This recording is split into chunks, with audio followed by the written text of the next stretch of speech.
may or may not be going on with other animals, God bless them all, whatever may or may not be going on with them, unfortunately, we are the ones with the serious problem. And our serious problem is affecting everything else. So, wherever animals may be at, we need to get our shit together as a species, both individually and collectively. Because what we do is affecting them. What they're doing, those other animals and plants and whatnot, it's not affecting us. So, we're the ones who have it is. It's the entheogens who are affecting the change in consciousness. Oh yes, yes. But I mean, not in the sense that, you know, they're coming in and like mowing us all down and replacing us with monocrops or something.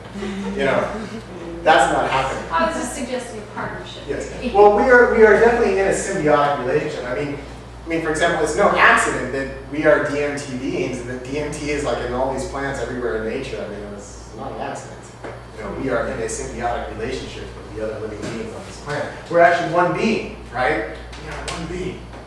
So we've got this illusion of the ego, and because of that, we create all kinds of explanatory systems and metaphysics and speculation and religions and dogmas, all of this stuff to try and explain who we are and what we're doing. The problem is that in doing that, we tend to just create more fantasy and illusion within the illusion of the ego that already exists, and so then we got a bunch of people running around who are not being themselves, which is a vehicle for God to actively walk around in the reality that God built for itself.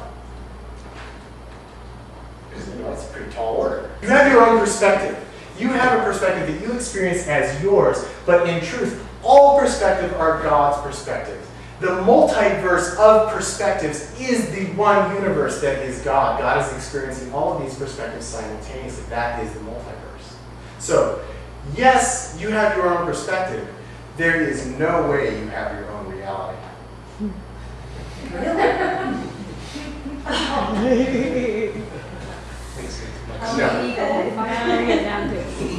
Now, egos like to think that they have their own reality, and especially in our modern age where we talk about, well, if I just will something, I will manifest it, and if I just think positively, I'm going to get it. I'm going to make myself into whatever I want. Now, the problem is that actually you're running around in a system that does have constraints. So this is the realm of actuality. The realm of possibility is what okay, here, let's get into the metaphysics, shall we? Yes.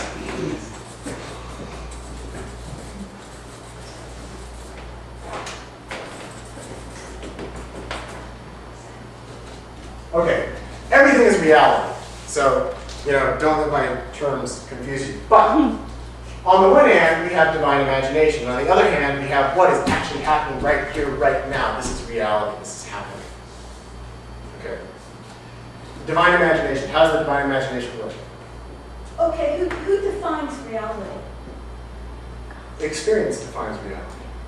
Okay, and each person has their own experience, right? Yes, but keep in mind, egos have each and every single individual on this planet deeply confused about who they are, where they are, and what they are doing, and what they are experiencing. So within that, each ego will create its own fantasy of what it thinks is happening. But that ego is living in a fantasy. So nobody really knows what the true reality is then? Unless you well, for the most part, yes. Okay, so what you're saying, this is your perspective. Yes. Okay. Yes, this is. This is my perspective. And yes, I will argue that my perspective is the correct perspective. Well, how's that any different than anybody else saying all these different religions saying, oh, my reality, or this is the way? How's that any different? This is why I would tell you it's different. Because what I'm explaining is thoroughly consistent with everything that we know scientifically. It is mathematically explainable. Math is ontologically real. Energy is ontologically real. The explanatory system that I'm giving you here is completely consistent. There is nothing extra included at all. And in fact, I mean, the part that I haven't gotten to yet is that, you know, If you are God, if you are an energy being that permeates itself mathematically through fractals to create the experience of reality, there is obviously no such thing as the soul.